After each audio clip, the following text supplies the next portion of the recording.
선생님, 그럼 탈모 치료는 어떻게 하나요? 탈모 치료 다양한 방법이 있다고요. 탈모는 종류가 굉장히 많기 때문에 내가 정확히 어떤 탈모를 갖고 있는지 정확히 진단을 하는 게 먼저가 되고요. 그 원인에 따라서 굉장히 다양한 치료법이 있습니다. 근데 이제 지금 김탈모 씨께서 갖고 있는 탈모는 전형적인 남성형 탈모예요. 남성형 탈모는 남자와 여자가 치료법이 조금 다르긴 하지만 일반적으로 먹는 약, 바르는 약, 주사 치료, 그리고 더 나아가서는 두피 문신이나 모발 이식 등을 하실 수 있거든요. 우리가 보통 남성형 탈모에 가장 효과가 좋은 치료법은 먹는 약과 바르는 약으로 알려져 있고요.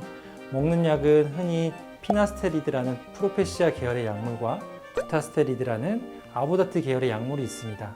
여기와 또 별개로 바르는 미녹시딜을 사용하실 수가 있는데 먹는 약과 바르는 약이 효과를 보는 방법이 다르기 때문에 이 먹는 약과 바르는 약을 동시에 하시면 더 효과적일 수 있습니다. 다만 먹는 약과 바르는 약도 분명히 한계가 있을 수 있기 때문에 더 좋은 드라마틱한 효과를 위해서는 두피 문신과 모발 이식도 고민을 해보시는 게 좋을 것 같습니다. 약을 처방해 주셨는데 그 약을 먹어도 많은 효과를 못 본다면 방법을 많이 바꾸기도 하시나요? 우리가 탈모 치료는 안타깝지만 치료법이 아주 종류가 많은 건 아니에요. 물론 약마다 환자분마다 효과에 나타나는 반응 정도가 다르지만 한 가지 다행스러운 점은 남성형 탈모 같은 경우에는 먹는 약으로 거의 90% 이상 모든 환자분들이 효과를 보시기 때문에 남성형 탈모로 고민이다 하시면 일단 먹는 약, 바르는 약을 시작을 해보시는 게 중요합니다. 다만 우리가 잠깐 치료하고 끝나는 치료가 아니고 탈모는 앞으로 평생 죽을 때까지 진행을 할 수밖에 없기 때문에 오랫동안 꾸준히 관리하셔야 됩니다. 수술로 원하시는 환자분들도 많으시죠? 헤어라인 같은 경우는 먹는 약, 바르는 약으로 효과가 좀 덜 하시거든요. 그래서 어떤 예쁜 이마 라인을 갖고 싶다거나 M자를 감추고 싶은 분들은 비교적 빨리 병원에 찾아오셔서 수술 상담을 하곤 하십니다. 그럼 선생님, 저는 어떻게 시작하면 될까요? 아무래도 비절개 모발 이식이 좋지 않을까요? 네, 비절개 모발 이식이 충분히 도움이 될 수 있습니다. 그렇지만 앞서 말씀드린 것처럼 먹는 약과 바르는 약은 앞으로의 탈모의 진행을 막아주는 예방적 목적으로 같이 병행을 하셔야 되고요. 지금 같은 경우에는 비절개 모발 이식을 통해서 더 풍성한 헤어를 가지실 수 있습니다. 그럼 비절기 모발 이식은 어떤 건데요? 비절개 모발 이식은 말 그대로 절개를 하지 않는 모발 이식 방법인데 우리가 절개 모발 이식이라고 하면 뒤에서 모발을 길쭉하게 피부를 칼로 떼어내고 그 부분을 이제 봉합을 하는 수술 방법을 말을 하거든요. 비절개 모발 이식은 이런 절개를 하지 않고 조그마한 동그란 펀치를 이용해서 머리카락을 하나하나 직접 뽑아서 필요한 곳에 이식을 해주는 방법을 비절개 모발 이식이라고 해요. 비절개 모발 이식은 절개에 비해서 통증이 굉장히 적고 회복 속도가 굉장히 빠릅니다. 그리고 흉터 면에서도 굉장히 작은 흉터로 보이기 때문에 여러 가지 장점이 많은 수술법이라고 하실 수 있어요. 와, 대박. 그럼 저는 선생님만 믿고 치료하면 되겠네요? 4년간의 경험과 노하우가 아무나 가질 수 있는 게 아니에요.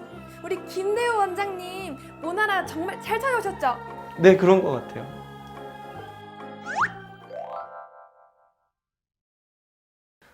근데 시술하면 이거 며칠 쉬어야겠지? 혹시 시술 후 휴가 써야 되는 건가 고민하고 계신 거 아니죠? 수술 후에 바로 일상생활 가능하십니다. 진짜요? 다만 우리가 안전한 생착을 위해서 2주간은 무리한 활동이랑 술, 담배는 피해 주셔야 되고요. 우리가 수술하는 부위나 얼마만큼 이식하는지에 따라서는 수술 후 2, 3일 정도 얼굴이 부으실 수 있기 때문에 2, 3일 정도는 조금 누워서 쉬실 수 있는 안전을 취할 수 있는 기간이 있으면 좋으신데 일반적으로는 바로 다음 날부터 출근도 가능하세요. 샴푸도 바로 가능하다고요? 네, 바로 다음 날부터 가능합니다. 다만 샴푸를 우리가 평상시에 하는 것처럼 막 문질러서 하지는 못하시고 조심스럽게 하시는 방법을 저희가 따로 알려드리도록 하겠습니다. 아프지는 않을까요? 우리가 수술할 때 통증도 굉장히 많이들 걱정들을 하시는데 국소 마취 주사를 통해서 아프지 않게 진행을 합니다. 다만 이 주사가 좀 많이 아파요. 그래서 우리가 이 주사 놓기 전에 잠깐 5분에서 한 10분 정도 주무실 수 있도록 수면 마취를 하거든요. 이 수면 마취는 전신 마취와는 전혀 다른 거기 때문에 너무 걱정하실 필요 전혀 없으시고요. 수술을 받고 끝나고 집에 가실 때까지 수술 과정에서 아프신 건 전혀 없으세요. 걱정 많이 했는데 참 좋아진 것 같아요. 근데 그래도 흉터는 남지 않을까요? 절개보다는 흉터가 훨씬 적고 티가 나지 않기 때문에 비절개 수술을 좀 더 많이 선호하시는 편이거든요. 흉터는 작은 점 형태로 머리카락 사이사이 분산돼서 남기 때문에 수술하고 나서 이렇게 들춰보더라도 비교적 많이 티가 나지 않는 편이에요. 다만 우리가 비절개는 기본적으로 머리카락을 짧게 자르고 수술하는 방법이기 때문에 머리카락이 짧으신 분들 같은 경우에는 머리카락을 자르는 방법에 따라서 약간 티가 날 수 있어서 그 전에 병원에서 원장 선생님과 충분히 상담을 해보시는 것이 좋을 것 같아요.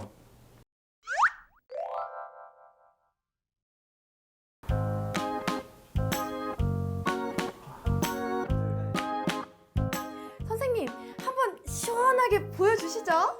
네, 지금도 이렇게 제가 설명을 드렸는데도 걱정이 많으신 것 같으니까 제가 수술 처음부터 끝까지 과정에 대해서 시원하게 전 과정을 설명 한번 드리겠습니다.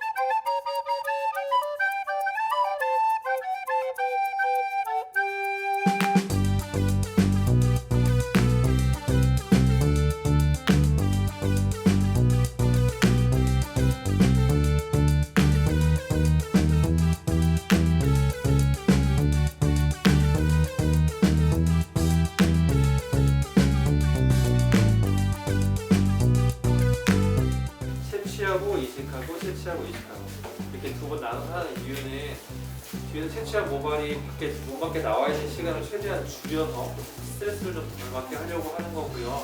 또 한 가지는 이렇게 나눠서 하면 이식에 필요한 모발의 양을 좀 더 정확하게 예측할 수가 있어서 한번 채취해서 이식을 한 다음에 두 번째 한 번 더 채취를 할 거고요. 수술 중간에 아프시거나 불편한 거 있으시면 말씀을 주시면 제가 최대한 아프지 않게 진행을 하겠습니다.